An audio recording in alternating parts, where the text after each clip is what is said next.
Child conservation foundation और सेवा भारती की 110वीं वेबिनार में आप सभी का हार्दिक स्वागत है।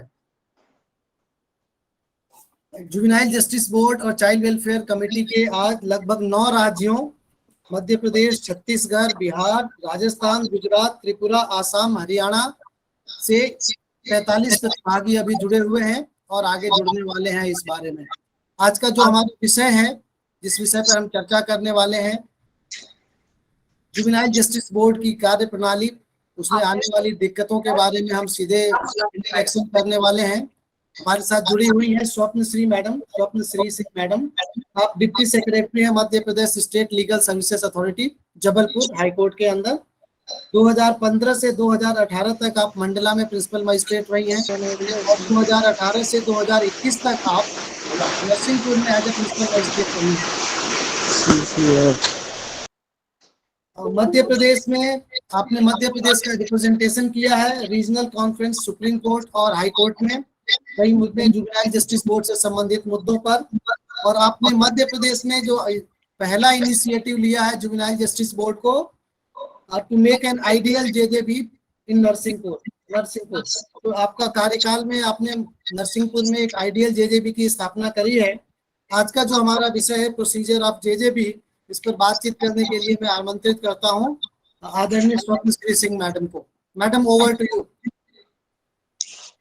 Thank you, Chobi ji, and congratulations for such a beautiful foundation. Previously, I was not aware about this foundation, but मैं जैसे देख पा रही हूँ, मुझे सबसे अच्छा मुझे इस वर्कशॉप के पहले ये समझ नहीं आ रहा था कि मैं कैसे एड्रेस करूंगी, आपसे कैसे अपनी बात करूंगी, क्योंकि मैं थोड़ी सी ऑक्यूपाइड हूँ, तो टॉपिक वाइज मैंने कुछ आपके लिए प्रिपेयर नहीं किया है। लेकिन जैसे ही मैंने इस विंडो पे बच्चों को देखा तो ऑटोमेटिकली मेरे दिमाग में सारी चीजें अपने आप आने लग गई। जो शुभांगी गुप्ता की आईडी से जो जुड़े हुए हैं बच्चे, क्या मैं जान सकती हूँ ये बच्चे कहाँ से हैं? मैडम, ये रीवा के बच्चे हैं। हम लोगों का 2 सेक्शन होता है। एक सेक्शन में हम एज अ स्पीकर से अपनी बातचीत करते हैं और सेकेंड सेक्शन में हम बच्चों से सीधे संवाद करते हैं, वो क्या समझते हैं चाइल्ड राइट्स के बारे में, उनके अधिकारों के बारे में। तो अगर आपके पास समय रहेगा तो आप जुड़े रहिएगा जब हम बच्चों से संवाद करेंगे तब भी। मैम जी बिल्कुल बिल्कुल बिल्कुल।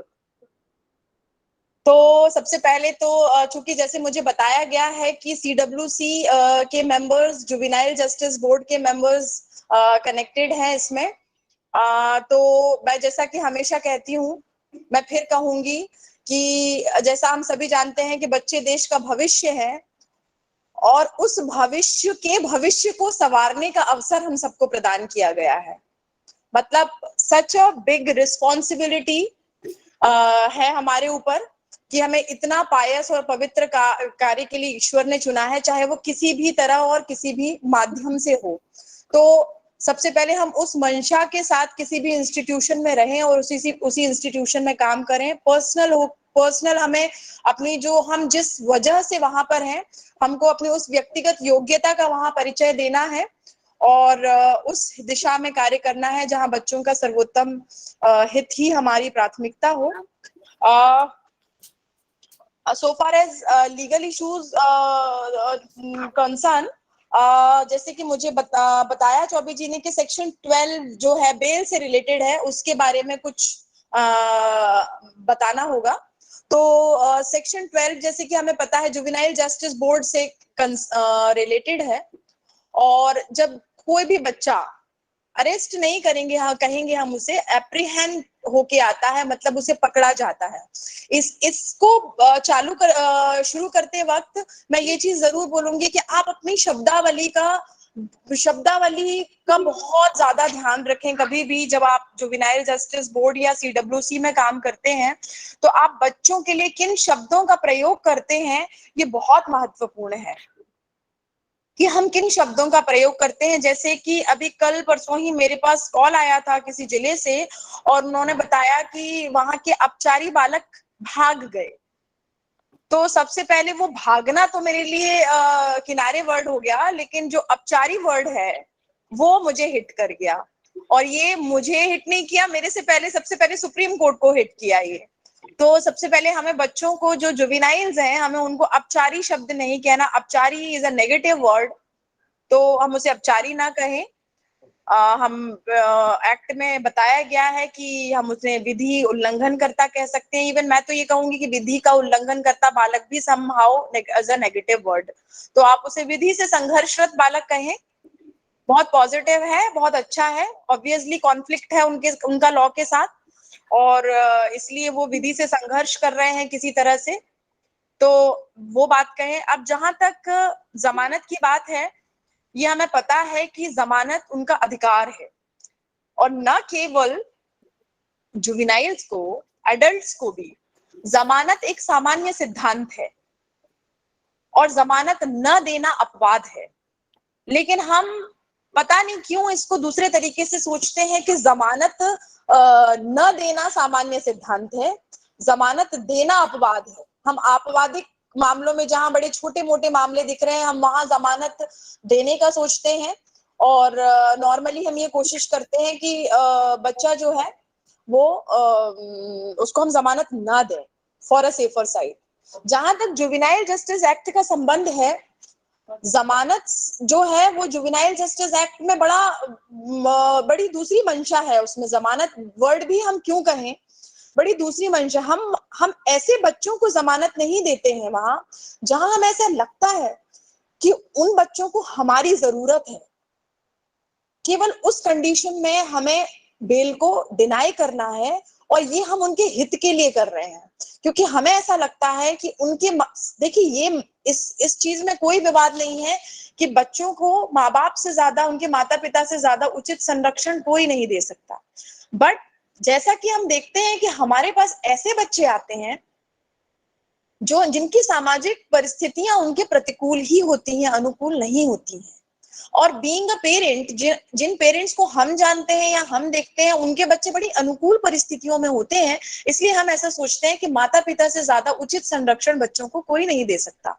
बट जो बच्चे हमारे पास आते हैं वो इसीलिए आते हैं क्योंकि उनके माता पिता उन्हें उचित संरक्षण नहीं दे पाते हैं, इसीलिए वो सीएनसीपी कहलाते हैं, और आगे आने वाले चरण में वो जुवेनाइल बन जाते हैं, विधि से संघर्षरत हो जाते हैं। तो निश्चित तौर से जहां हमें लगता है कि बच्चों को हमारी जरूरत है, मतलब हमारे ऑब्जर्वेशन की जरूरत है, इसीलिए हम उसे ऑब्जर्वेशन होम कहते हैं, ना कि हम उसे बॉस्टल, बाल कारागार या इस तरह के शब्दों से संबोधित करते हैं। हम उसे संप्रेषण गृह या ऑब्जर्वेशन होम इसीलिए कहते हैं क्योंकि वहां उन बच्चों को रखा जाना है जहां हमें उन बच्चों को हमारे ऑब्जर्वेशन की जरूरत है, जहां हम ये देखें कि बच्चों ने ऐसा ऐसा क्यों किया, हम उस परिस्थिति तक पहुंचने की कोशिश करें, और हम उनके रिहैबिलिटेशन के लिए सोचें कि अगर किसी वजह से, किस वजह से इस बच्चे ने ये काम किया है, तो उसके क्या कारण है, और हम उसे किस हद तक सॉल्व कर सकते हैं।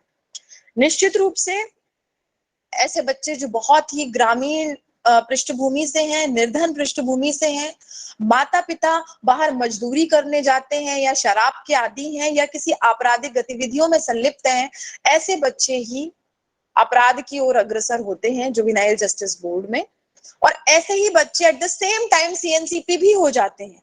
हमें ये भी समझना होगा कि जुवेनाइल जस्टिस बोर्ड में मैंने ये टेंडेंसी देखी है कि जब बच्चा एज ए जुवेनाइल आता है तो उसे कोई सीएनसीपी की दृष्टि से नहीं देखता जुवेनाइल जस्टिस बोर्ड में। बट अगर आप देखेंगे तो उसमें आपको 60% बच्चे जो हैं वो सीएनसीपी ही नजर आएंगे। सीएनसीपी से मतलब ये नहीं है, सीएनसीपी की परिभाषा कितनी वाइड है आप सभी जानते होंगे, कितने, मतलब एक तरीके से हर चीज ही उसमें कवर की गई है। तो कहीं ना कहीं वो बच्चे को देखरेख और संरक्षण की जरूरत है ही। तो यदि ऐसा आपको लगता है कि इस बच्चे को देखरेख एवं संरक्षण की जरूरत है और साथ ही इसने कोई अपराध भी कर लिया है, तो दोनों संस्थाएं, सीडब्ल्यूसी और जुवेनाइल जस्टिस बोर्ड, दोनों ही आपसी समन्वय से उस बच्चे के रिहैबिलिटेशन के लिए प्रयास करें।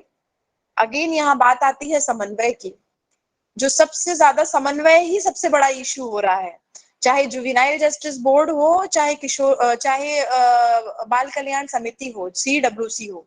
सीडब्ल्यूसी के मेंबर्स जो हैं उनमें आपसी कोऑर्डिनेशन नहीं होता, जुवेनाइल जस्टिस बोर्ड में आपसी समन्वय नहीं है, फिर जुवेनाइल जस्टिस बोर्ड और सीडब्ल्यूसी में भी आपसी समन्वय नहीं है।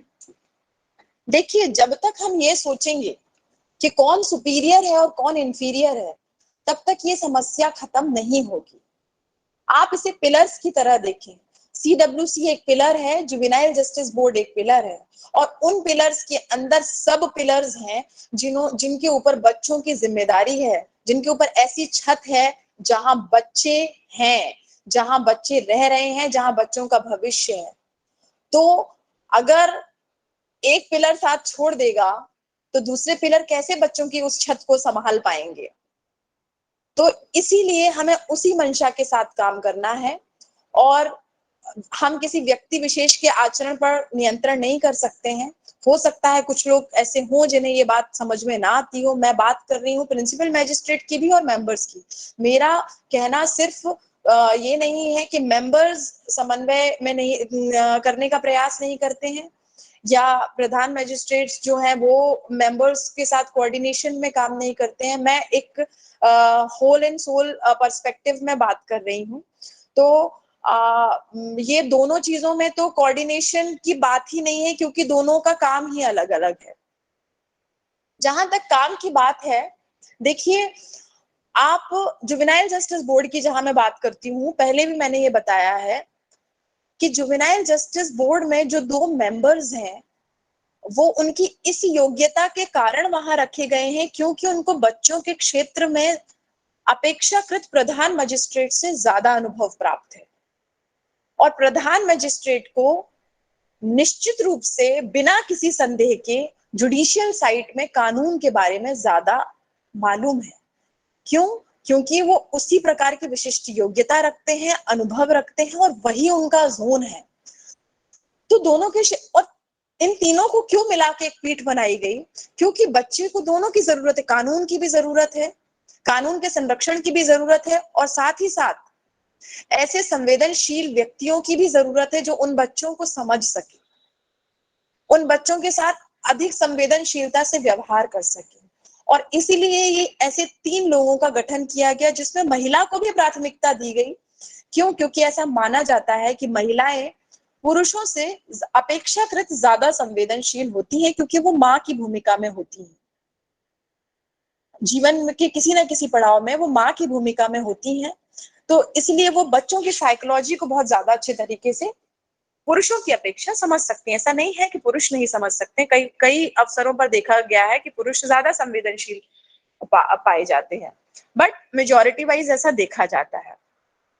जहां तक हम कानून की बात करें, तो सेक्शन 15 इतना ड्रास्टिक चेंज लेके आया जुवेनाइल जस्टिस एक्ट में कि जहां पर ये गतिरोध ही दूर हो गया कि विक्टिम का क्या। पहले विक्टिम के बारे में कोई नहीं सोचता था कि अगर 4 साल की मासूम बच्ची के साथ लैंगिक शोषण 17 साल के बालक ने किया है, वो किसी भी परिस्थितिवश किया है, लेकिन उस विक्टिम का क्या, उसके न्याय का क्या।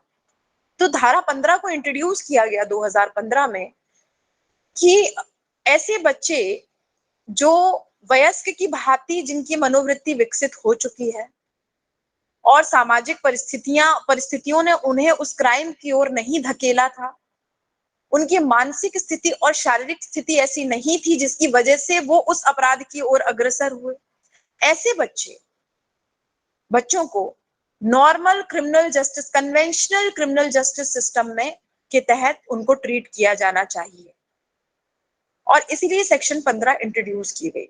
बट ये कहने के लिए, देखने के लिए बड़ा छोटा होता है, पर इसका एरा बहुत बहुत ज्यादा बड़ा है। ये इतना बड़ा डिस्क्रिशन है जुवेनाइल जस्टिस बोर्ड के पास कि एक को बच्चे से उठा के बड़ा बना देना उसी आयु में, इतना बड़ा पावर है ये। तो इसके लिए एक बहुत गहन अध्ययन और बहुत गहन सोच की आवश्यकता है। यहाँ जुवेनाइल जस्टिस बोर्ड के मेंबर्स की महती भूमिका है। मैं ये कहूंगी कि प्रधान मजिस्ट्रेट से ज्यादा जुवेनाइल जस्टिस बोर्ड के मेंबर्स की इसमें भूमिका ज्यादा है, क्योंकि यहाँ हमें उन परिस्थितियों का आकलन करना है कि बच्चा जो है वो शारीरिक, मानसिक और सामाजिक इन तीनों परिस्थितियों में क्या इस अपराध की ओर धकेला गया, या उसकी मनोवृत्ति इतनी विकसित हो चुकी थी कि वो एक वयस्क की भांति सोच सकता था, अपराध के परिणामों को समझ सकता था और सोचे समझे योजनाबद्ध और क्रूरतम तरीके से उसने उस कृत्य को अंजाम दिया। तो इसमें कोई कानून की बात कहीं आई नहीं। इसमें तो बच्चे को समझना है, बच्चे के साइकोलॉजिकल लेवल को समझना है। तो सेक्शन 15 की ऑर्डर में आपकी काउंसलिंग बहुत महत्वपूर्ण भूमिका निभाती है। तो वो आपका कार्य क्षेत्र है और आपको वो करना चाहिए। वहां ये करने में आपको ये कितनी डिफिकल्टी आ रही है, ये हम बाद में इसके बारे में बात कर सकते हैं। लेकिन मैं आपको ये बता दूं कि कई मेंबर्स को ऐसा लगता है कि जब सब सारा काम प्रधान मजिस्ट्रेट को ही करना है तो फिर हमारे बोर्ड में रहने या नहीं रहने का मतलब क्या है। ऑर्डर भी वही उनको ही करना है, बच्चे से बात भी उनको ही करनी है, सब कुछ ही उनको करना है। तो हम एक सुप्त सदस्य की तरह या एक सुप्त चीज की तरह क्यों हम बोर्ड का मेंबर रहें और हम क्यों इतना इंटरेस्ट नहीं। सेक्शन 15 में आपका बहुत महत्वपूर्ण रोल है, वहां आपको काम करना चाहिए। दूसरी बात, समरी केसेस का बड़ा चलन है जुवेनाइल जस्टिस में। 2000 जब 2015 का एक्ट नहीं आया था उसके पहले ऐसा सुनते थे, बाहर आम जनता में धारणा थी कि बच्चों का है मैटर, वहां तो फाइन हो जाता है और फाइन ही चलन में चलता था, फाइन कर देते थे और हो जाता था। अब वो सब चीजें बिल्कुल चेंज हो चुकी हैं। समरी मतलब एक तरीके से एक संक्षिप्त रूप से, बहुत संक्षिप्त रूप से उनके प्रकरणों का निराकरण। सबसे पहले ये भ्रांति हम अपने मन से हटा लें कि हम संक्षिप्त रूप से या समरी में केवल छोटे अपराधों को ही निपटाना है। उसका अर्थ ये है, स्वीकारोक्ति का आदेश कहते हैं हम उसे। अगर 302 का भी अपराध है और आपने काउंसलिंग की या बात की और अगर वो एक्सेप्ट कर रहा है तो आप उसको ये थोड़ी कह सकते हैं कि आप एक्सेप्ट मत करिए, क्योंकि ये तो 302 का एक्ट है, इसमें तो हम जांच करेंगे, इसमें तो हम जांच कर। अगर वो विलिंगली आके कह रहा है बोर्ड के सामने कि हाँ मुझसे गलती हो गई, मेरा पिता जो था वो शराब पी के मेरी माँ को मार रहा था और मैं बहुत बार से बर्दाश्त कर रहा था इस बात को कि मुझे बहुत खराब लगता था कि बिना वजह के मेरा पिता शराब पीकर आकर मेरी माँ को मारता था। मेरे अंदर आक्रोश भर गया और एक दिन जब मेरा पिता पुनः मेरी माँ को मारने के लिए आया तो पास में ही पड़ा डंडा उठा के मैंने गुस्से में, आक्रोश में अपने पिता के सर पर दे मारा। और चूंकि पिता शराब पी पी के शारीरिक रूप से इतना कमजोर हो चुका था कि वो एक ही प्रहार में ढेर हो गया। अब आप बताएं कि अगर वो बच्चा आके बोर्ड के सामने ये एक्सेप्ट करता है, स्वीकारोक्ति करता है, तो इसमें कहाँ दिक्कत है उसमें वही सेक्शन 18 में फैसला लेने के लिए? किस बात की जांच करेंगे हम? क्यों हम उसको उस जांच या विचारण के क्षेत्र में लेके आएंगे और उस बच्चे को हैरेस होने देंगे? भाई परिस्थितियां सामने हैं, किन परिस्थितियों में उसने किया, क्या किया। आप उसका अभिभावक जो है, जिसे हम प्ली कहते हैं, आप उस चार्ज के नीचे उसकी एक पेज की अभिभावक, जरूरी नहीं है कि जो हम अपराध विवरण बनाते हैं उस अपराध, आपको इतना मालूम होगा कि जुवेनाइल जस्टिस बोर्ड में चार्ज फ्रेम नहीं होता है, अपराध की विशिष्टियां या अपराध विवरण फ्रेम होता है। अपराध विवरण में जब नीचे हम अभिभावक लिखते हैं जहां पर बच्चा ये कहता है कि मैंने ये कृत्य किया या मैंने ये कृत्य नहीं किया, वहां पर कभी भी ये एक शब्द ना लिखें कि मैंने ये कृत्य किया या मैंने ये कृत्य नहीं किया। वहां वही चीज लिखें जो बच्चे ने कहा है। अगर बच्चा ये कहता है कि मुझसे गलती हो गई, मुझे माफ कर दीजिए, उस अभिभावक में वो आना चाहिए कि मुझसे गलती हो गई, मुझे माफ कर दीजिए। It is acceptance. अगर वो ये कहता है कि नहीं मैंने ये नहीं किया है, मैं जांच चाहता हूं या मुझे फंसाया गया है, तो आप वो लिखें। अगर जैसे मैंने जो 302 की चीज का उदाहरण दिया, अगर वो भले ही 1.5 पेज का अभिभावक है, आप उसमें पीछे पलट के पूरा टाइप करा के पूरा 1.5 पेज का अभिभावक लिखिए और सेक्शन 18 के अंदर निर्णय लीजिए कि इससे हमें क्या सजा, इसके बारे में क्या आदेश देना चाहिए। इसके लिए सबसे बेहतर होगा कि हम इसे सदाचरण की परिवीक्षा पे छोड़ दें, इसकी माता की के संरक्षण में परिवीक्षा में छोड़ दें, प्रोबेशन ऑफिसर की परिवीक्षा में छोड़ दें, हम इसे क्या कुछ दिनों के लिए विशेष गृह भेज दें? क्या इसका कृत्य ऐसा है कि हम इसे कुछ दिनों के लिए विशेष गृह भेज दें, या हम इसे किसी कम्युनिटी सर्विसेज में लगा दें, या हम इसका क्या आफ्टर केयर प्लान कर सकते हैं? देन एंड देयर वही होना चाहिए। लेकिन जुवेनाइल जस्टिस बोर्ड्स में क्या होता है, बच्चा आता है, तुमने क्या किया है, 279, 337, 338 या 304A, मैंने अपने पिता की मोटरसाइकिल उठाई, उठा के ले गया और वहां से एक व्यक्ति को भेड़ दिया, वो मर गया, छोटा अपराध है, 2 साल की सजा है, पेटी ऑफेंसेस में आता है, चलो फाइन भरो, चूंकि मर गया है वो, तो तुम एक काम करो, 3-4 हजार फाइन भर दो, या एक काम करो, तुमने ये किया है, चलो तुमको इधर 2 दिन के लिए स्पेशल होम भेज देते हैं, या स्पेशल होम नहीं भेजते तो किसी कम्युनिटी से, क्या वो प्रॉपर है उसके लिए? नहीं। तो आप उसके लिए आपको बच्चे से बात करनी पड़ेगी। बट ऐसा है कि जुवेनाइल जस्टिस बोर्ड में इतने सारे केसेस हैं, अगर हम एक एक बच्चे से बात करना शुरू करेंगे और परिस्थितियां आंकना शुरू कर देंगे तो it will take time, 100% it will take time. तो फिर प्रिंसिपल मैजिस्ट्रेट ऑर्डर कैसे पास करेंगे? उसमें ऑर्डर भी लिखाना होता है, डिसाइड भी करना होता है, फिर यहाँ बेल भी चल रही है, यहाँ पे संप्रेषण गृह में निरोध भी प्राधिकृत करना है, यहाँ पर जमानत भी स्वीकृत करनी है, वहां पर कहीं से कोई बिल्कुल निर्बुद्धि पुलिस वाला पीआर लेके आ गया जिसको ये भी नहीं पता है कि जुवेनाइल जस्टिस बोर्ड में पुलिस रिमांड ही नहीं होती है। एक आ गया वो मैडम उधर से प्रोडक्शन वारंट, दूसरे संप्रेषण गृह में बच्चा है और वो दूसरे केस में आ गया, उधर से प्रोडक्शन वारंट जारी कर दी, फिर आप उसको समझाने के लिए बैठे हैं कि देखिए भाई साहब, जुवेनाइल जस्टिस बोर्ड है, यहाँ पर पीआर नहीं होती है, यहाँ पे जेआर नहीं होती है, हम उसमें लग जाते हैं। There are several things going on JJB. तो यहाँ मेंबर्स का ये रोल होती है कि प्रिंसिपल मैजिस्ट्रेट को ये करना चाहिए कि बच्चों से बातचीत करने वाला जो एरिया है वो टोटल एंड टोटल मेंबर्स पे छोड़ देना चाहिए, और फिर मेंबर्स को ब्रीफ करना चाहिए प्रिंसिपल मैजिस्ट्रेट को कि मैडम हमने इससे बात की और हमें ऐसा लगता है कि इस बच्चे के लिए ये आदेश उचित होगा। लड़े लड़े नहीं कि नहीं मेरे हिसाब से तो ये आदेश उचित है और आपके हिसाब से ये आदेश उचित नहीं है। प्रिंसिपल मैजिस्ट्रेट बोल देंगे या बोल देंगे, एक काम करिए, लिख लीजिए, आप अपना ऑर्डर लिखा लीजिए, कहाँ से लाएंगे आप स्टाफ, और स्टाफ है मैडम का ही, कहाँ से लाएंगे आप स्टाफ? बोलेंगे जाइए लिखा लाइए आप अपना ऑर्डर। तो आप तो दुनिया की भलाई करने के लिए निकले थे और यहाँ आपके सर पे ही पड़ गई एक चीज। फिर आप एक काम करिए, फिर आप पूरा 8 घंटा जितना बजे सुबह से लेकर शाम तक, तो चलिए आप रोस्टर ड्यूटी में भी करिए, और ये सब फिर शुरू होने लगेगा। तो आराम से चाय पे बैठिए। मैंने पहले भी ये बात बोली थी जब NLIU में हुई थी ये कॉन्फ्रेंसेस, चाय पिया कीजिए अपने प्रधान मजिस्ट्रेट्स के साथ चैम्बर में। मुझे नहीं पता लोग कितने कितने लोग चाय पीते हैं, क्या पता अगर शर्मा जी मेरे नरसिंहपुर के जुवेनाइल जस्टिस बोर्ड के मेंबर्स बैठे होंगे, मेरे मंडला वाले और नरसिंहपुर वाले, तो भाई चाय बड़ी गजब की चीज होती है। ऐसे ही नहीं भारत में चाय का प्रचलन है, चाय पिला पिला के तो अंग्रेजों ने लूट लिया, वहीं से इंट्रोड्यूस हुई थी, तो उसका लाभ हम भी उठाएं। चाय पिया कीजिए, प्रिंसिपल मैजिस्ट्रेट नहीं पिलाती है तो आप पिलाया करिए उनको, कोई दिक्कत नहीं है उसमें, ज्यादा महंगी भी नहीं होती है।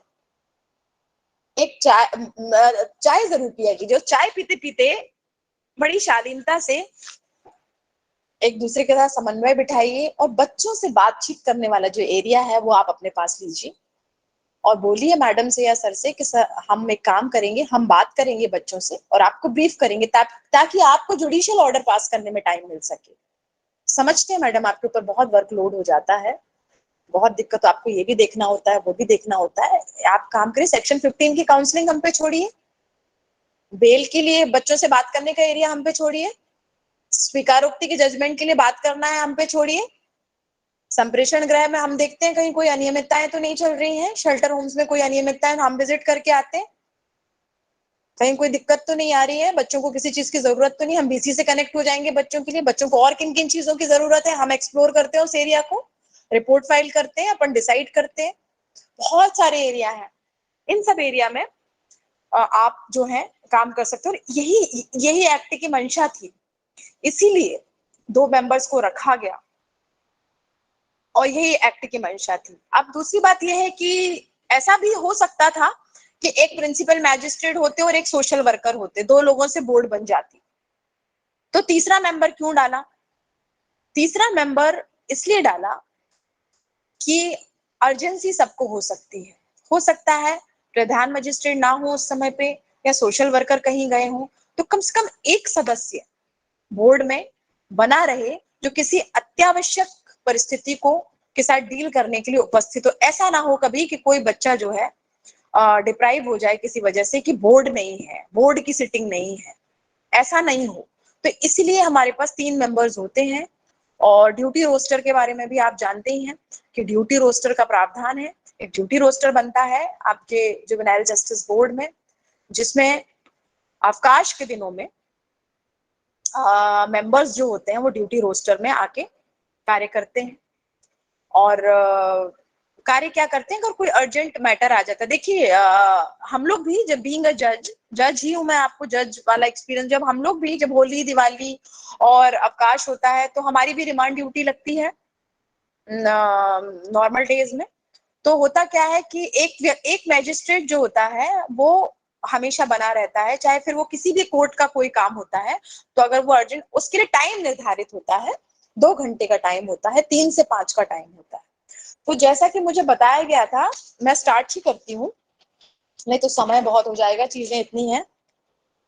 रोस्टर ड्यूटी की बात आई थी, इसके बारे में मेरी आशीष जी से भी आज सुबह ही बात हुई, जब मैंने ये देखा मुद्दा कि रोस्टर ड्यूटी के मानदेय के संबंध में बातें आ रही हैं और प्रॉब्लम आ रही है।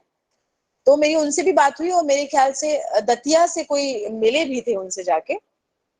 तो देखिए रोस्टर ड्यूटी, सबसे पहले तो रोस्टर ड्यूटी हम समझ लें कि रोस्टर ड्यूटी में हमें करना क्या है। वी आर नॉट एक्सपेक्टेड कि हम जाके पूरी बोर्ड टाइम में बैठे वहां पर। हमको अपने घर पे ही रहना है, हमको बोर्ड पे जाके नहीं बैठना है। कोई आपको कंपेल नहीं कर रहा कि आप बोर्ड में जाके बैठे, आप घर पे रहिए। कोर्ट का स्टाफ है जो जुवेनाइल जस्टिस बोर्ड देखता है, उनके पास फोन आएगा। अगर कोई अर्जेंसी आती है मैटर की कि किसी बच्चे का संप्रेषण गृह में निरोध प्राधिकृत करना आवश्यक है, तब ही आपको आना है। और उसमें भी अपने को क्या करना है, उसमें अपने को सिर्फ सिग्नेचर करने हैं और कुछ नहीं करना है वहां। क्यों नहीं करना है कुछ? क्यों? क्योंकि वहां अर्जेंट मैटर डील हो रहा है। हमको देन एंड देयर कोई डिसीजन नहीं लेना है, ना तो हमको रोस्टर के दिन पे बेल देने बैठ जाना है, ना हमको कोई सब्सटेंशियल ऑर्डर पास करना है। और अगर छोटा अपराध है और बेल देने की जरूरत पड़ भी रही है तो एक स्टैंडिंग नोट शीट बनी रखी रहती है जो कि बाबू तैयार करता है, जो स्टाफ है। आपको तो तैयार करना नहीं है, आपको सिर्फ सिग्नेचर करने हैं। तो इतनी सी चीज भी, जैसे मैंने मंशा से बात शुरू तब वहीं से की कि हमको ऐसा काम करने के लिए मिला है कि हम देश के भविष्य का भविष्य बनाने की जिम्मेदारी हमारे ऊपर है। तो हम इतने व्यक्तिवादी नहीं हो सकते। अगर हम व्यक्तिवाद, मुझे यकीन है कि हम व्यक्तिवादी नहीं है, क्योंकि अगर हम व्यक्तिवादी होते, व्यक्तिगत सोच के साथ काम कर रहे होते तो आज हम सब यहाँ पर इकट्ठे नहीं होते। इसके लिए हमें क्या मिल रहा है? मैं यहाँ बैठ के आपसे बात कर रही हूँ, चौबे जी बैठे हैं, आप सब बैठे हैं, बच्चे बैठे हैं। क्या हमको इन सब चीजों के लिए कहीं से कोई मानदेय मिल रहा है या हमको कहीं से कोई पारितोषिक मिल रहा है इसके लिए? नहीं। हमको ऐसा लगता है कि हो सकता है इस चर्चा से कुछ अच्छी बात निकल के आ जाए और हम थोड़ा सा अपना कार्य प्रणाली को और बेहतर बना सके, या बच्चों की समस्याओं के बारे में सब। तो बस हमको उसी मंशा को लेकर, तो आपको हर्ट नहीं होगा। सारे विवादों की जड़ होती है जब हम हर्ट हो जाते हैं। अच्छा, अब अपन दूसरी तरफ प्रिंसिपल मैजिस्ट्रेट साहबान के बारे में भी सोच लें। उनकी बाध्यता क्या होती है? देखिए 3 दिन फॉर एग्जाम्पल, देखिए जहां 7 दिन का जुवेनाइल जस्टिस बोर्ड है वहां तो प्रॉब्लम ही नहीं है, ठीक है। लेकिन जहां जैसे 3 दिन है, मान लीजिए 2 दिन है, जहां 3 दिन प्रिंसिपल मैजिस्ट्रेट बोर्ड में आके बैठ रहे हैं और 3 दिन अपना कोर्ट में काम कर रहे हैं, तो वो 3 दिन कोर्ट में भी काम कर रहे हैं, जुवेनाइल जस्टिस में भी बैठ रहे हैं। और आपको बता दूं मैं कि जब वो कोर्ट में काम करते हैं तो उनकी कोर्ट की भी रिमांड ड्यूटी वहां से लगती है, तो वो उनको कोर्ट की रिमांड ड्यूटी भी करनी होती है। और जब वो कोर्ट में 3 दिन बैठ रहे होते हैं तब अर्जेंट काम जो जुवेनाइल जस्टिस बोर्ड के आते हैं वो भी प्रिंसिपल मैजिस्ट्रेट को ही जाना चाहिए। आप आपको सिर्फ आपकी आवश्यकता, जरूरत उस समय है मात्र जब principal magistrate out of station या अवकाश के दिन, पब्लिक हॉलीडेज है, केवल उन दिनों में आवश्यकता है, या जिस दिन सिटिंग्स नहीं है उन दिनों में आवश्यकता है। और उन दिनों में कोई बहुत अर्जेंट चीजें नहीं आती, बाबू लेवल की चीजें आती हैं जो इन पेटी ऑफेंसेस है, जिसमें बेल देनी है, उनके ऑर्डर्स बन के थे, आपको बस साइन करने, कोई प्रॉब्लम नहीं। आपको बिल्कुल बैठे, मुझे ऐसा बताया गया कि आप बैठने के लिए तैयार हैं बट मानते कि आप मत बैठिए। और देखिए ये हमारा काम 24/22 में, तो ड्यूटी की बात ही नहीं आनी चाहिए, तो उन्होंने प्रावधान कर दिया।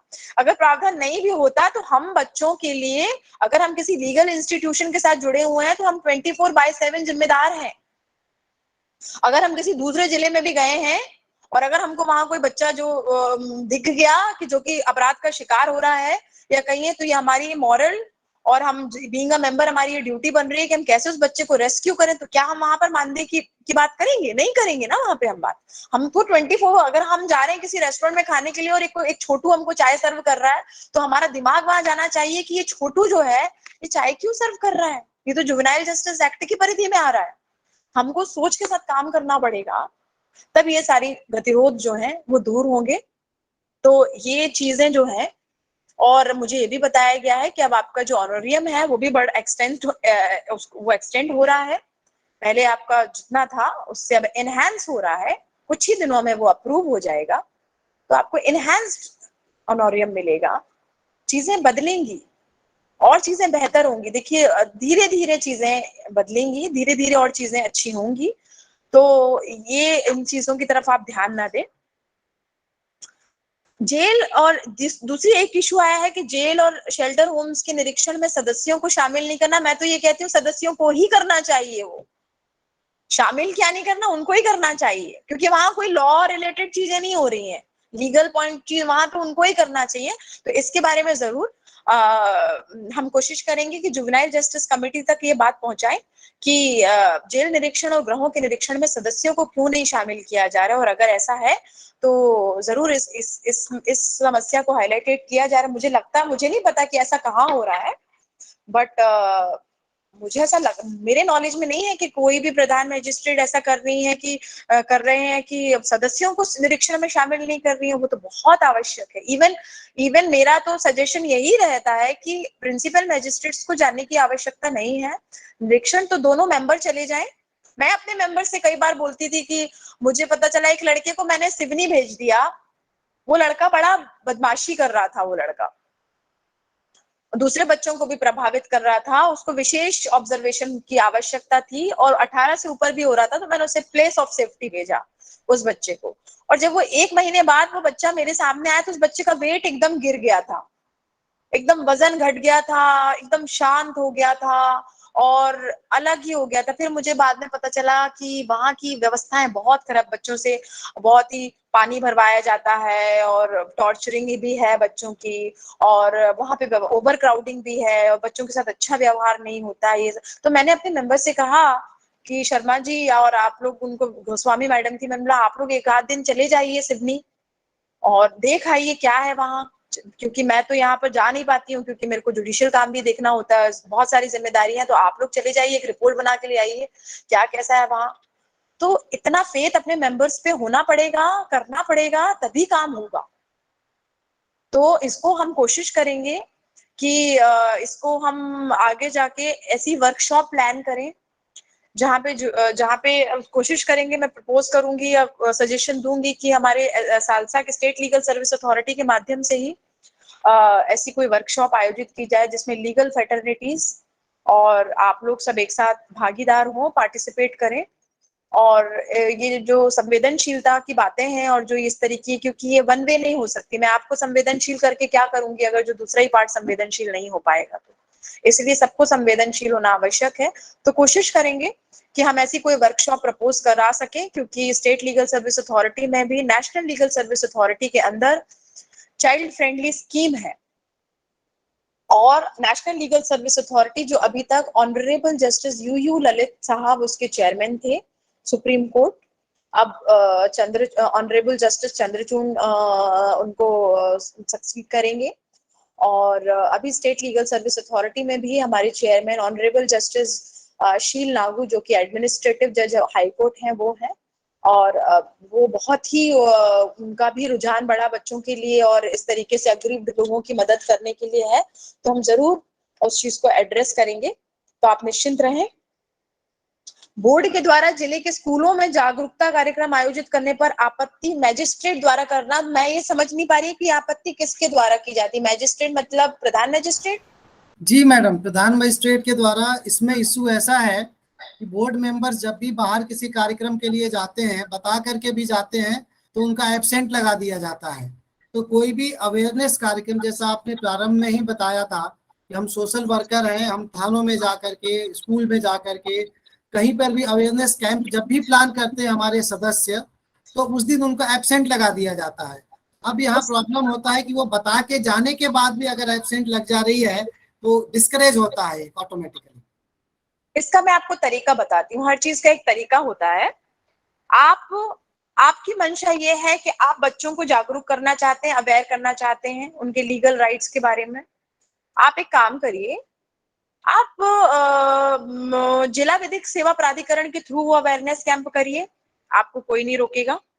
पहली बात, आपके साथ जो आपको लीगल एड क्लिनिक दी गई है आपके जुवेनाइल जस्टिस बोर्ड में, वहां एक पैनल एडवोकेट है डालसा से रिलेटेड, वहां पैरा लीगल वॉलंटियर है डालसा से रिलेटेड। तो डालसा का प्रतिनिधित्व ऑलरेडी आप वहां उसके थ्रू एड्रेस कराइए और वहां के थ्रू उसको प्लान करिए। उससे क्या होगा कि आपको असिस्टेंस भी मिलेगा, आपको एक्नॉलेजमेंट भी मिलेगा। और एक तरीका और है, जो ये आपने बता के जाने वाली बात कही है, आप लिखित में अप्लाई कीजिए, आप सूचित कीजिए लिखित में, परमिशन लीजिए कि हम जो है विधिक बेटर तो ये होगा कि डालसा के थ्रू होगा तो कोई प्रॉब्लम ही नहीं आएगी कभी। और डालसा लेवल पे अगर आपको कोई प्रॉब्लम आती है तो please do let us know, कि ऐसा तो हो ही नहीं सकता है कि डालसा से प्रॉब्लम आए। वो तो ऑल, क्योंकि चाइल्ड फ्रेंडली स्कीम के अंतर्गत प्रत्येक माह ये अनिवार्य है कि बच्चों से रिलेटेड कैंप जो है वो होना ही चाहिए चाइल्ड फ्रेंडली स्कीम में। ये डालसा की ड्यूटी है, डिस्ट्रिक्ट लीगल सर्विसेज अथॉरिटी की। तो आप लोग उसमें भागीदार बनिए और आप में बिल्कुल कैंप कराइए। आपको कोई इसमें ज्यादा होगा तो हम स्टैंडिंग डायरेक्शंस यहाँ से इशू करा देंगे कि इस तरीके के कैंप्स कराए जाएं, तो वो आप कराइए। और दूसरी चीज, आप एक एप्लीकेशन फाइल करिए और आप प्रधान मजिस्ट्रेट को उसमें एप्लीकेशन लिखिए कि बच्चों को इस तरीके से सेंसिटाइज करने के लिए और ये करने के लिए, अवेयर करने के लिए हम एक ये जागरूकता शिविर जो है, जो कि डालसा के द्वारा आयोजित किया गया है, इसमें हम सम्मिलित होना चाहते हैं। कभी कोई प्रिंसिपल मैजिस्ट्रेट उसको लिखित में रिजेक्ट नहीं कर सकता, ये मैं आपको अभी कह रही हूँ। तो आप इस तरह से करिए, ये आपकी प्रॉब्लम का समाधान हो जाएगा, इसमें कहीं कोई दिक्कत नहीं आएगी आपको। मैडम हम कुछ प्रश्न उत्तर ले लेते हैं, अभी आ रहे हैं जो कि बोर्ड में बच्चों को सदस्यों से बात ही करने नहीं दिया जाता है। वो आपका लाइंड अप है, आपने मुझे भेजा था, वो है, मैं आ रही हूँ उस पे, ये वाली बात पे। ये नेक्स्ट ही था इवन कि रिमांड पर आए बालकों से चर्चा नहीं करने देना और ना ही डायरी का अध्ययन करने देना, यही बात थी। फिर से मैं अपनी आपत्ति दर्ज करती हूँ रिमांड वर्ड पे। प्लीज अश्योर करें कि आपकी किसी पत्रावली में इस तरीके के शब्द ना आए प्लीज। ये प्रोहिबिटेड शब्द हैं जुवेनाइल जस्टिस एक्ट में, रिमांड, गिरफ्तारी, है ना, ये इसके लिए निरोध है, निरोध वर्ड है। अभिरक्षा वर्ड ठीक है, कोई प्रॉब्लम नहीं है। पकड़ा जाना वर्ड ठीक है, बच्चों को पकड़ा जाता है, एप्रीहेंशन है। तो ये रिमांड वर्ड कभी ना लिखे। न्यायिक रिमांड, जुडिशियल रिमांड, और जो पुलिस वाला भी ऐसा लिख के आता है उनके लिए कैंप, सबसे पहले अवेयरनेस कैंप लगवाएं। सबसे जरूरी है, जब मैं अपने जिले में थी तो कम से कम आप ये समझ लीजिए हर 2 महीने में एक पुलिस के लिए तो अवेयरनेस कैंप होता ही था। पुलिस की भी गलती नहीं है, देखिए उनको मालूम ही नहीं होगा, हम लोग को नहीं मालूम होती है चीजें, तो पुलिस को कहाँ से मालूम होंगी। आप तो उनको एकदम ही डिफरेंट जोन का काम दे रहे हैं। अब वो बेचारा वो उधर कोर्ट में भी चार्जशीट फाइल करने जा रहा है, वो हम उससे एक्सपेक्ट करेंगे कि तुम जाओ, घर जाओ, अपनी वर्दी उतार के आओ, सादे कपड़ों में आओ जुवेनाइल जस्टिस बोर्ड। उसके लिए क्या ये लॉजिकल है? नहीं है। इसीलिए बाल कल्याण पुलिस अधिकारी हमने वहां पर रखा कि भाई आप ये काम क्यों कर रहे हो, मुंशी क्यों कर रहा है वो काम, आप बाल कल्याण पुलिस अधिकारी जो है वो करे। और दिक्कत है, एक सादी शर्ट और एक पैंट टंगवा दीजिए अपने जुवेनाइल जस्टिस बोर्ड में। मैंने तो कहा था अपने बोर्ड में, एक काम करिए, पैंट से कोई फर्क नहीं पड़ता, पुलिस वाला जो का मैटर जो आता है ऊपर वाले गेटअप से आता है। एक एप्रिन टंगवा, धूप में हम एप्रिन पहनते हैं ना, वैसा एक एप्रिन आएगा 200-250 रुपए का, व्हाइट कलर का। White is a sober colour. White colour का एक एप्रिन टंगवा दीजिए वहां अपने जुवेनाइल जस्टिस बोर्ड के वहां गार्ड को, जो बाहर है, गार्ड है या जो भी है जो बाहर रहता है स्टाफ है, उसको बोल दीजिए कोई पुलिस वाला एंटर कर दो, उसको ऑफर कर दो, भैया ये पहन के जाओ अंदर। हम करते थे ना, हम पीपी किट, अभी कोविड आ गया था, पेंडेमिक आ गया था, हम पीपी किट पहनते जाते थे ना, मास्क लगा के जाते थे, जस्ट लाइक दिस। तो एक्ट की भी मंशा पूरी हो जाएगी और पुलिस वालों अपनी काम भी दिक्कत नहीं होगी। उनकी भी दिक्कतें हैं, पुलिस वालों की भी बहुत दिक्कतें हैं, वो थोड़ी ना हायर अथॉरिटी है, उनको भी ऊपर किसी को जवाब देना होता है। वो लोग ऊपर वाले से किस किस को सेंसिटिव करेंगे, हमको तो रास्ता निकालना पड़ेगा। तो ऐसा कर लीजिए। और बालकों से चर्चा नहीं करने में, इसको मैंने पहले ही टच कर लिया आपके, कि बालकों से तो आपको चर्चा करनी है तो वो चाय उसका उपाय है, मैं तो यही कह सकती हूँ। क्योंकि हम क्या कर सकते हैं इसके बारे में, आपको देखिए, बच्चों के लिए, आप अगर बच्चों के लिए काम करना चाहते हैं, अगला नहीं समझ रहा है, तो आप इनिशिएटिव ले लीजिए, चाय पीजिए। और बच्चों से बात नहीं करने देना, मुझे लगता है ये ईगो का विषय हो सकता है। क्योंकि मुझे तो ऐसा कोई कारण नजर नहीं आता कि कोई प्रिंसिपल मैजिस्ट्रेट ये बोले कि आप बच्चों से बात नहीं करने, तो भाई क्यों नहीं, आप हो ही उसलिए, क्यों नहीं बच्चों से बात करेंगे, आप ही बच्चों से बात करेंगे। तो कई बार ईगो सेटिस्फाइड हो जाने से भी चीजें संभल जाती हैं। तो ईगो सेटिस्फाइड कर लीजिए, और मुझे लगता है आपको ज्यादा मेरे से बेहतर पता होगा कि ईगो सेटिस्फाइड कैसे किया जाता है ना।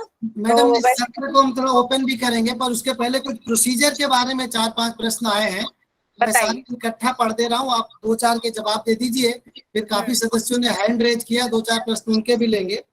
जी जी बताइए। बालक का चालान कोई आरक्षक या बाल कल्याण अधिकारी पेश कर सकता है क्या?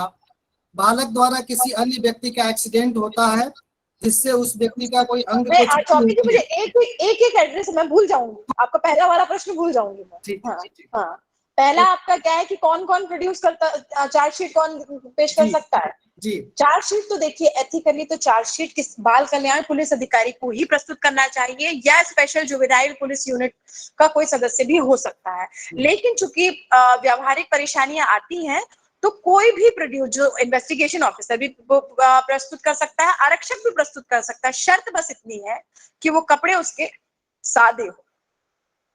जी, अगला प्रश्न मैम, बालक द्वारा किसी अन्य व्यक्ति का एक्सीडेंट होने के बाद उस व्यक्ति का कोई किसी अंग को क्षति होती है तो क्या एफआईआर होगी इसमें?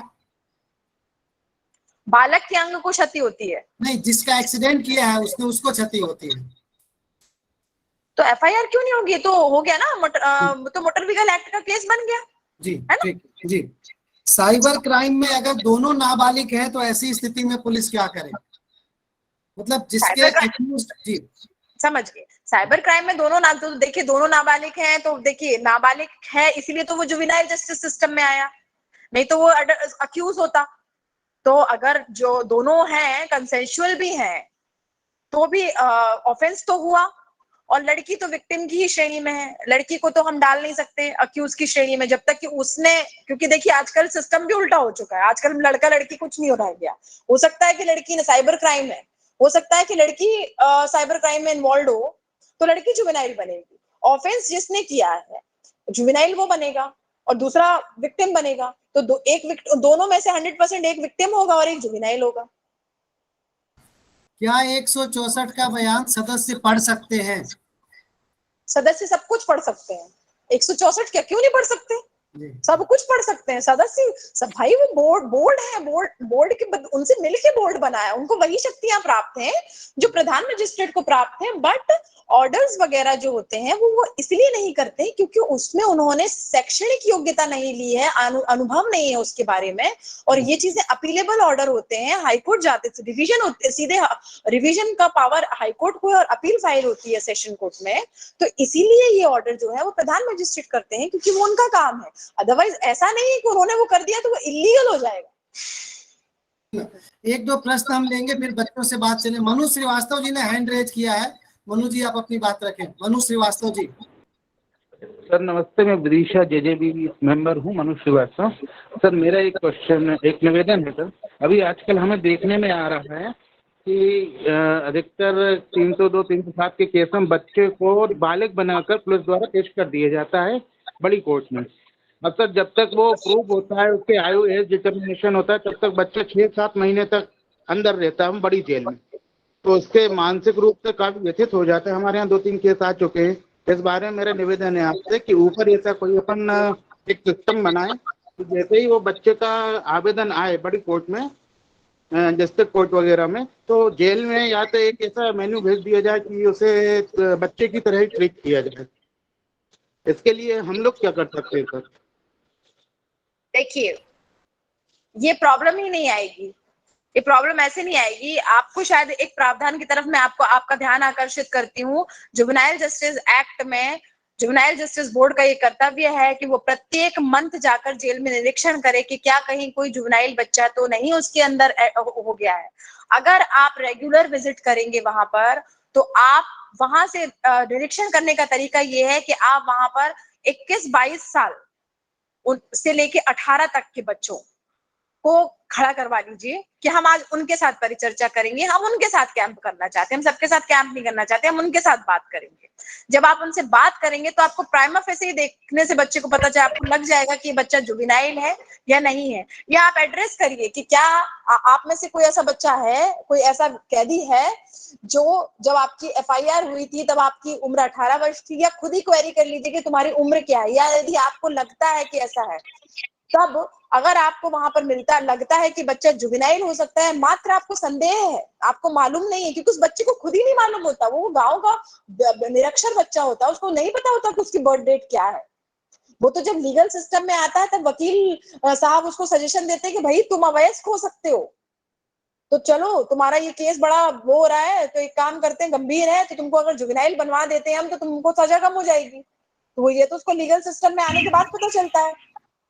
तो ये बात आप वहीं पर फाइंड कर लीजिए, वहीं पर चीजें कर लीजिए। और फिर जब वहां पर आपको बच्चा आपको लगता है 3 या 4 बच्चे निकल के आते हैं आपके सामने ऐसे, तो वहीं से निरीक्षण टीम, आपके प्रधान मजिस्ट्रेट जो है, आप अपने प्रधान मजिस्ट्रेट के माध्यम से जिला न्यायाधीश महोदय को, डिस्ट्रिक्ट कंसर्निंग कोर्ट है, सॉरी, जो वो बंदी, वो व्यक्ति जो आपको जेल में मिला, वो जिस कोर्ट से संबंधित है, उस कोर्ट को प्रधान मजिस्ट्रेट लेटर लिख देंगे कि फलाने फलाने दिन निरीक्षण के दौरान ये बच्चा जो है, ऐसा प्रतीत होता है कि ये जुवेनाइल है, कृपया इसके संबंध में इंक्वायरी करें कि ये बच्चा जो है कहीं जुवेनाइल तो नहीं है।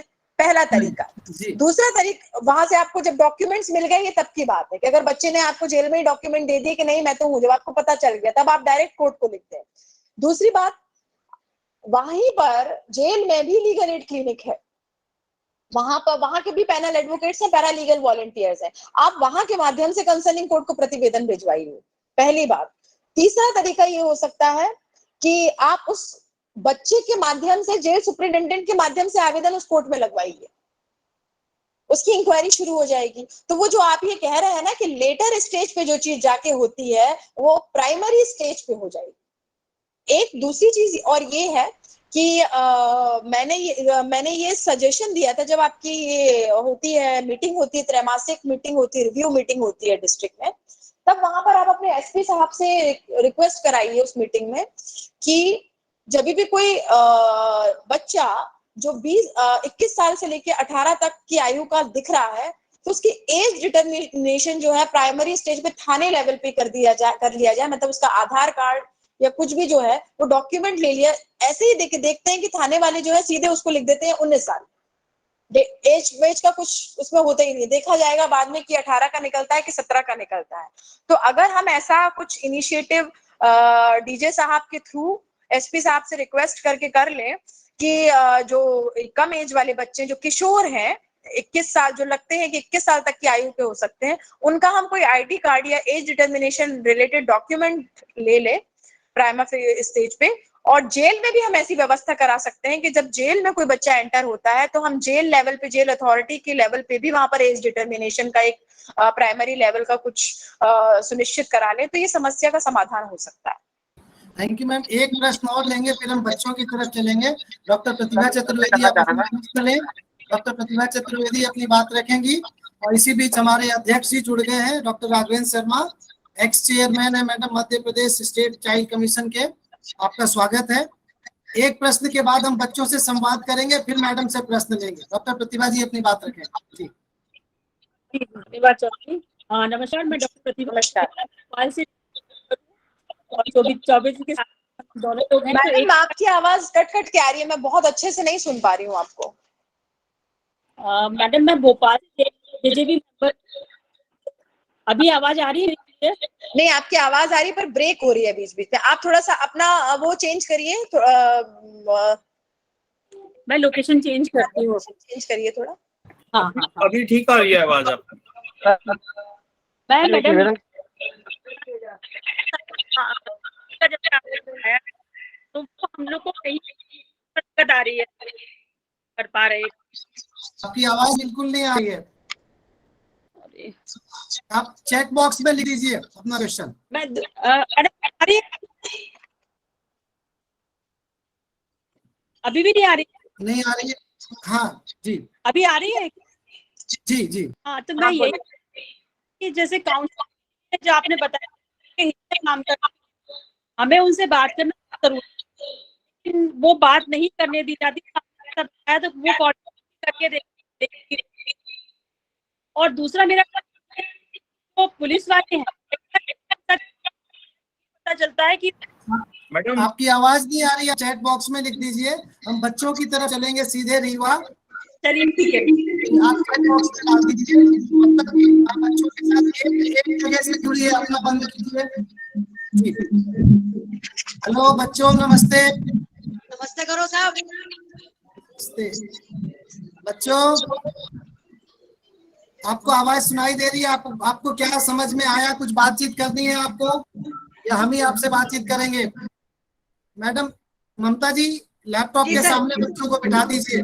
जी जो भी जी। बच्चा पूछना चाहे उससे अपनी बात करने दीजिए जी।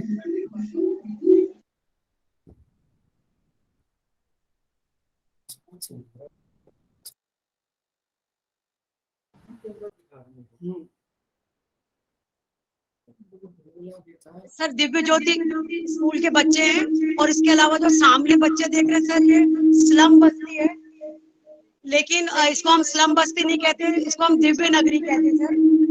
35 बच्चे जिनको हमने गोद ले रखा है और सर ये स्कूल जाते हैं और आर्ट क्राफ्ट सीख रहे हैं। जी, ये बच्चों से बात करेंगे हम। जी सर। आप अपना माइक बंद कर दें और सामने वाला माइक चालू कर दें। ये बच्चे जो जिस स्क्रीन पे दिख रहे हैं वो माइक चालू कर दीजिए, वहां से बात करेंगे। बच्चों को भी प्रश्न पूछना है तो बच्चे सीधे पूछ सकते हैं जी। हाँ हाँ, ये माइक आप जो शुभांगी गुप्ता जिसके साथ जुड़ी हुई है, आप अपना माइक अनम्यूट कर लीजिए बेटा। हाँ, अब अपनी बात रखो। गुड। माइक माइक बंद है आपका। मेरा नाम कनक चिलानी है। थोड़ा पास में आ जाओ बेटा, थोड़ा पास में आ जाओ। हाँ, मेरा नाम कनक चिलानी है और मेरा क्वेश्चन है, अक्सर सुनने में आता है कि लड़के लड़कियों का पीछा करते हैं, लेकिन अगर कोई लड़की किसी लड़के का पीछा करे तो ये कौन सा ऑफेंस होगा? जी मैडम, आपसे प्रश्न है। अक्सर देखने में आया है लड़के लड़कियों का पीछा करते हैं, किंतु अगर कोई लड़की पीछा करे तो ये क्या ऑफेंस माना जाएगा? आई थिंक मैडम ने जवाब दिया था, फिर भी एक बार बहुत अच्छा प्रश्न है बेटा आपका जी। मैडम आप म्यूट हैं, मैडम आपका माइक बंद है।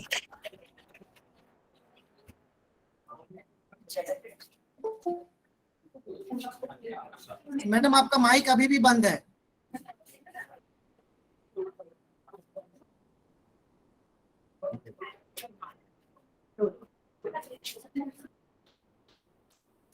Good evening sir and every respected person. Madam ने जवाब नहीं दिया सर ये पूछ लें आप प्रश्न। जी मैडम, पहले इसका जवाब दे दें। पहला प्रश्न जी मैडम, आपकी आवाज नहीं आ रही है मैम। अनम्यूट है पर आवाज नहीं आ रही है। सर वो जो पहली बच्ची का प्रश्न रिपीट कर दीजिए। पहली बच्ची का प्रश्न ये था। आ रही आवाज? जी अब आ रही है मैडम जी। देखिए बेटा, आप बिल्कुल आप इसको सीधी भाषा में ये समझिए कि अगर लड़का लड़की का पीछा करता है तो जो अपराध होता है वही अपराध वो होता है जब लड़की लड़के का पीछा करती है। जो हमारा पॉक्सो एक्ट है उसमें बालक की जो परिभाषा है उसमें ये नहीं कहा गया है कि बच्चा या बच्ची होना चाहिए। उसमें ये कहा गया है कि ऐसा बालक जो है वो जो 18 वर्ष से कम आयु का हो तो वो उसमें विक्टिम है, तो उसमें कोई दिक्कत नहीं है। वो वही ऑफेंस होगा, जो लड़की को होगा वही लड़के को होगा।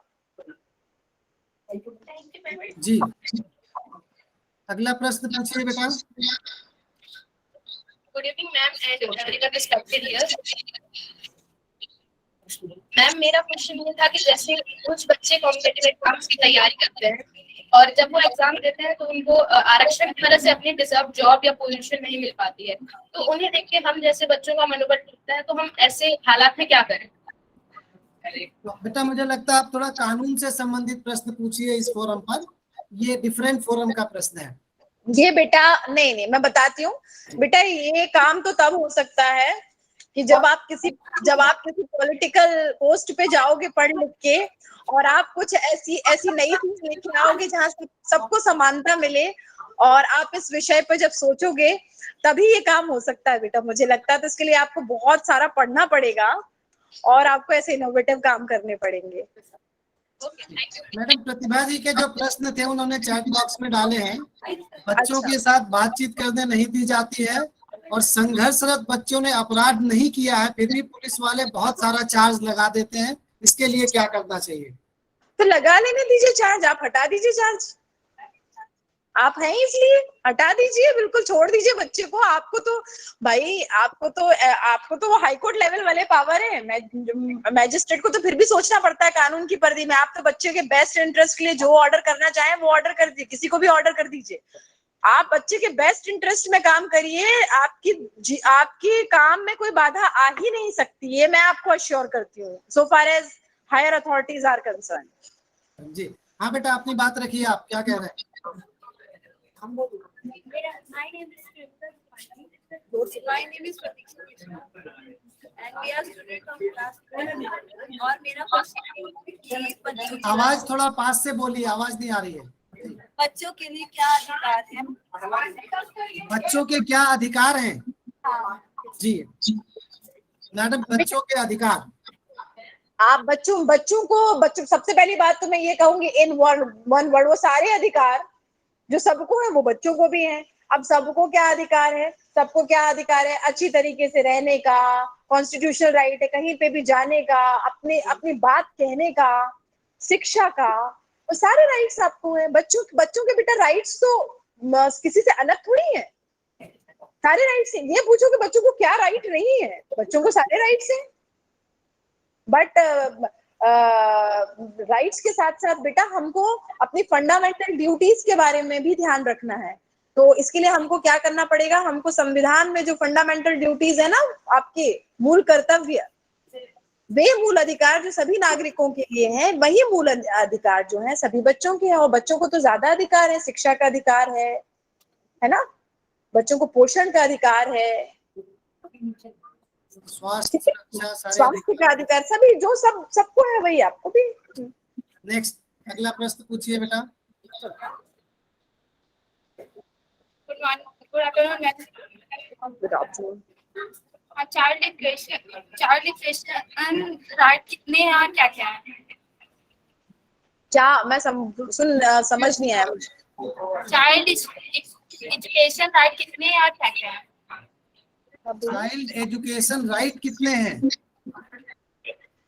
चाइल्ड एजुकेशन राइट्स में बेटा स्ट्रीम्स नहीं है। चाइल्ड एजुकेशन मतलब किसी भी तरह से ऐसी कोई भी चीज जो आपके एजुकेशन में बाधक बनती है, उस चीज को हटाना है आपको। Education is your prime right.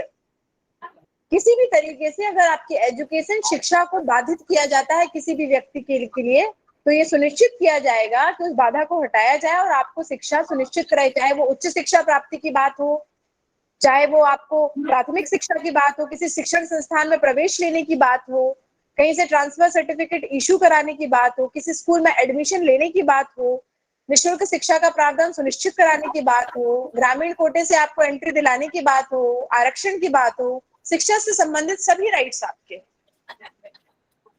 अगला प्रश्न पूछिए बेटा। आपको बच्चों एक प्रश्न मैं पूछता हूँ, कोई एक स्पेसिफिक डेडिकेटेड हेल्पलाइन है, आपको पता है आप लोगों के लिए क्या है? किसी बच्चे को मालूम है आप लोगों के लिए डेडिकेटेड हेल्पलाइन कौन सी है? 1098 जी 1098 1098 वेरी गुड। क्या नाम बेटा आपका? प्रिया कुशवाहा। हाँ, तो ये नंबर 24/7 काम करता है। आप किसी भी मुसीबत में खुद रहो या किसी बच्चे को देखो तो ये नंबर लगा सकते हो। जी अपनी बात रखो। कौन कौन सी मुकदमे आते हैं? सर कह रही है कि चाइल्ड लाइन पे हम किस तरह के मुकदमों के लिए फोन कर सकते हैं? मुकदमों के लिए फोन नहीं होता है, बच्चों की समस्याओं के लिए फोन होता है। आप मान लीजिए सड़क पे जा रहे हो, कोई बच्चा भीख मांगता दिख रहा है, सड़क पे जाते हुए आपको ऐसा बच्चा किसी ऐसी कंडीशन में दिख रहा है उसको मदद की आवश्यकता है या आपको ही कभी मदद की आवश्यकता होती है किसी भी प्रकार की, आप 1098 पे कॉल कर सकते हो, आपको मदद मिलेगी। जी ठीक है, एक दो प्रश्न हम और ले लें फिर हम अध्यक्ष। हाँ जी बेटा थोड़ा पास में आके बोलिए। जी मैम, जो नशे के कैंपेन चलाया जा रहा है, देखो नशे को बंद ही करवा दिया। मैम इनका कहना है कि नशे के लिए सरकार इतने कैंपेन चलाती है और इतना सब कुछ कर रही, तो नशे के प्रोडक्शन ही बंद कर दिया जाए।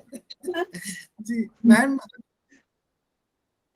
ये बेटा आप ही सोच सकते हो, मैंने फिर क्या कहा आपको, जैसा उनको कहा था ना कि जब आप जैसे लोग जाएंगे ना पॉलिटिकल लेजिस्लेशन, आपको पता है ना कि हमारे तीन स्तंभ है, विधायिका, कार्यपालिका और न्यायपालिका।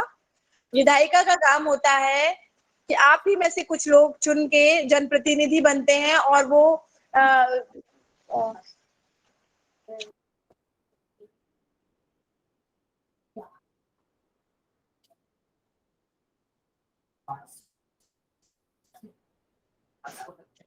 तो विधायिका कानून बनाती है, उसको एग्जीक्यूट कार्यपालिका करती है, और यदि वो बनाए गए कानून को कोई उल्लंघन करता है, उसका इम्प्लीमेंटेशन नहीं करता है, तो काम न्यायपालिका करती है और एग्जीक्यूटरी और विधायिका दोनों को डायरेक्शन देती है कि आपने ये या तो ये कानून गलत बना दिया है या जो कानून बना है उसका ठीक तरीके से पालन नहीं हो रहा है।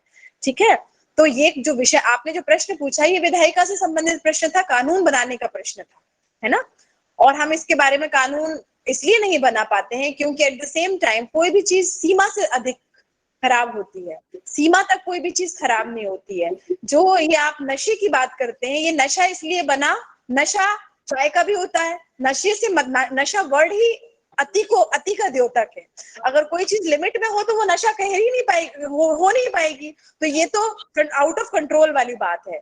तो उस चीज से रेवेन्यू भी जनरेट होता है, रेवेन्यू जनरेट होता है, जो पैसे आते हैं उससे हमारे देश में कार्य सड़कें बनती हैं, काम होता है, तो सबसे ज्यादा रेवेन्यू उसी चीज से आता है। तो हम रेवेन्यू को बंद नहीं कर सकते, इसलिए उसको बंद नहीं किया जा रहा है अभी। लेकिन यदि कोई चीज सीमा से अधिक हो जाए तो उसे बंद करना चाहिए। तो उसके बारे में जब आप विधायिका में जाएंगे तो आप लाइएगा ऐसा कानून। थैंक यू मैडम, समय की सीमा है, हम अध्यक्षीय उद्बोधन के लिए चलते हैं डॉक्टर राघवेंद्र शर्मा की तरफ, फिर इस सत्र को हम ओपन रखेंगे। मैडम को कहीं जाना भी है। डॉक्टर राघवेंद्र शर्मा अध्यक्ष जी, ओवर टू यू सर। जी बिल्कुल, धन्यवाद आप सभी का, बहुत बहुत धन्यवाद। मैं देख रहा हूँ आज का जो सेशन था वो वास्तव में बहुत ही विशेष था। केवल कानूनी नहीं था, वो कानून और व्यवहार के बीच का जो एक सामंजस्य होना चाहिए वह है। क्योंकि मैं कई बार सोचता हूँ कि केवल कानूनी पहलू से इसको सोचना था तो वहाँ मजिस्ट्रेट हैं आप ही कहते हैं। तो वास्तव में यही है कि हम कानून के आधार पर काम करेंगे, व्यवहारिक कठिनाइयों को समय से करें। इस CWC और JJB के पीछे यही उद्देश्य, हाँ यही उद्देश्य है। कठिनाई यहाँ आ जाती है, मैडम ने विषय को बहुत गंभीरता से छुआ है कि हम वहाँ एक अथॉरिटी बन जाते हैं। हम यह नहीं मानते कि हम सेवा के लिए आए हैं, हम जिस काम के लिए चुने गए हैं शायद उससे हमारा ऑब्जेक्टिव बदल जाता है। मैं अक्सर देखता हूँ, पिछले 3-4 साल आज का रहा, जिन स्कूलों में जाता था और मैं अक्सर पूछता था, मुझे आज तक कोई ऐसा इंसिडेंट ध्यान में नहीं आया जिसमें किसी शिक्षक को इसलिए पनिशमेंट दिया गया हो कि उसने अच्छी पढ़ाई नहीं करवाई या स्कूल में ठीक से नहीं पढ़ाया। उसको कभी उसने मध्याह्न भोजन नहीं दिया, कभी साइकिल समय पे नहीं बांटी, कभी कुछ, मतलब बहुत सारे विषय होते थे जिसका सीधा शिक्षा से संबंध नहीं है। तो मुझे लगता था कि हमारा फोकस पॉइंट शायद अब शिक्षा की बजाय बाकी चीजें हो गई हैं। ऐसे ही मैं CWC और JJB में भी जब देखता हूँ, अक्सर लोगों से मेरी बातचीत होती है तो मुझे यही ध्यान में आता है कि हमारा फोकस पॉइंट कभी मानदेय हो जाता है, कभी एक दूसरे को छोटा बड़ा दिखाने में हो जाता है, कभी वो मेरी बात नहीं सुनता है, मेरी बात नहीं सुनते इसमें हो जाता है। इन सब से हटके अगर हम केवल इस बात के लिए सोचें कि हमें एक अच्छे काम करने का अवसर मिला है, लोग लंबे समय अपनी पढ़ाई तैयारी करके मजिस्ट्रेट बनते हैं, उनके इक्वल आपको पोस्ट मिल गई, पोस्ट मिल गई, जिससे एक सेवा करने का मौका मिला है, आप उनके बगल में बैठ करके काम भी करते हैं। मुझे लगता है अगर हमारा ऑब्जेक्टिव केवल यही रहे कि हमें बच्चों की सेवा करना है, बच्चों के लिए हमें कुछ करने का अवसर मिला है और हम बच्चों के लिए कुछ करने का अवसर मिला है, मतलब ईश्वर के सबसे नजदीक, ईश्वर की प्रत्यक्ष पूजा करने का मौका हमें मिला है, अगर यह भाव और भावना हमारे मन में रहा तो मुझे लगता है सारी समस्याओं का समाधान है। मैं मैडम को इतने समय से सुन रहा था, मुझे ऐसा कोई प्रश्न समझ में नहीं आया जिसका समाधान उन्होंने नहीं दिया हो। और समाधान केवल सैद्धांतिक नहीं दिया, बहुत ही व्यवहारिक तरीके से दिया, जो संभव है वही दिया है। तो मैं आप सबसे भी यही निवेदन करूंगा कि हम केवल मन में यही भाव और भावना लेकर के काम करें कि बच्चों के लिए सेवा करने का एक अवसर है। मैं अक्सर बोलता हूं कि जो बच्चे आपके सामने खड़े होते हैं, चाहे वो किसी परिस्थितियों की वजह से आए हो, उनको देखते हुए आप एक ही बात ध्यान में रखिए कि ऐसे बच्चे आपके घर में भी हैं। जब उस किसी छोटे से बच्चे की शक्ल आप अपने बच्ची से तुलना करने लगेंगे, तो मुझे लगता है बच्चों की समस्या का समाधान हो जाएगा। हमको लगता है कि तो हम ड्यूटी देने आए हैं, आज हमारा रोस्टर में दिन हो जाए, आज हमारा दिन हो जाएगा तो एक मानदेय जुड़ जाएगा, इसका क्यों हो गया, उसका क्यों नहीं हुआ, मैडम हमारी नहीं सुन रही, इसमें उलझ के मूल भावना से भटक जाए। तो मैं आप सबसे यही आग्रह करूंगा, मैं कोई आरोप नहीं लगा रहा हूँ, कुछ मात्रा में ये कठिनाइयां आती हैं, अधिकांश लोग ऐसे काम करते हैं, इसीलिए काम अच्छा चल रहा है। तो मैं आप सबसे यही आग्रह करूंगा कि सरकार को इस भावना पर और और अधिक से अधिक हम कैसे कर सकते हैं, उन बच्चों को काम करने का ईश्वर ने जो अवसर दिया है, ईश्वर को सर्वाधिक कैसे पहुंच सकते हैं, यही बात की। लोगों ने कहा है कि बच्चे साक्षात ईश्वर होते हैं, ईश्वर का उनके अंदर वास होता है। अगर आप कुछ बच्चों के जीवन में बदलाव लाएंगे तो आप समझिए कि आपका जीवन सार्थक और सफल होगा। तो आज के इस अवसर पर आपको बहुत बहुत बधाई और शुभकामनाएं देता हूँ, बहुत बहुत आभार भी हम सब लोगों को इस गंभीर विषय की। मुझे लगता है कि बहुत सारे दिए हैं, जब भी ढाई पर बैठे, जब भी कोई समस्या हमारे सामने है, हम उन शब्दों को ध्यान करेंगे। आप सभी का बहुत बहुत धन्यवाद। Thank you Sharma ji, thank you Chaubey जी।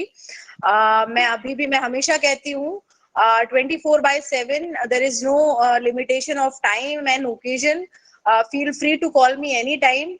मैंने पहले भी बताया मेरा नंबर है, आप चौबे जी से भी ले सकते हैं। कभी भी आपको किसी तरह की परेशानी आती है तो उसका समाधान सुझाने के लिए और जो मेरे लेवल पे होगा उसको सॉर्ट आउट करने के लिए मैं बिल्कुल हमेशा तत्पर हूँ। और हमारी स्टेट लीगल सर्विस अथॉरिटी और जिला विधिक सेवा प्राधिकरण, उनकी आपको जितनी भी आवश्यकता हो बच्चों के हेल्प के लिए, बच्चों को लीगल असिस्टेंस दिलाने के लिए, आप कभी भी वहां जाएं और आपको बिल्कुल वहां से मदद मिलेगी। और अगर कहीं कोई दिक्कत होती है प्लीज लेट मी नो।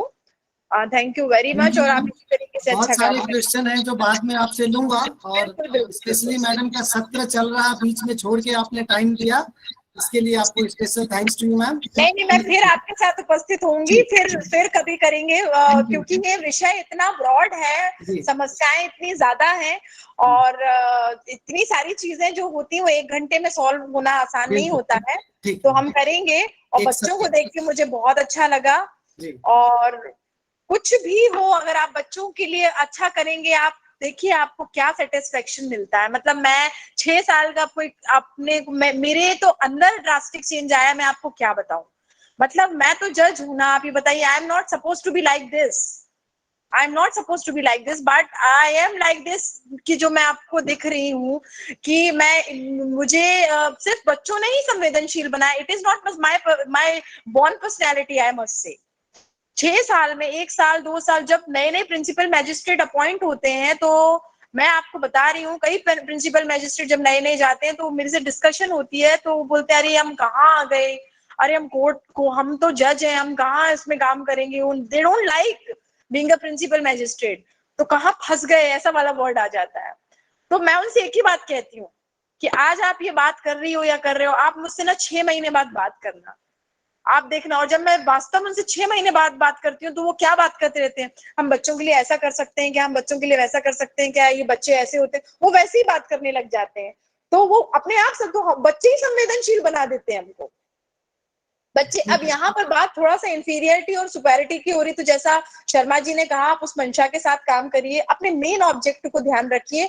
और जब कभी अपने पथ से भटके तो जुवेनाइल जस्टिस एक्ट 2015 की उद्देशिका पढ़ लिया कीजिए, तो सारी समस्याओं का वही समाधान हो जाएगा। Thank you very much. Thank you. हम रीवा चलेंगे, बच्चों के जो प्रश्न रहे हैं हम कार्यक्रम जारी रखेंगे। बच्चे आप लोग अपनी बात रख सकते हैं। कहाँ गए?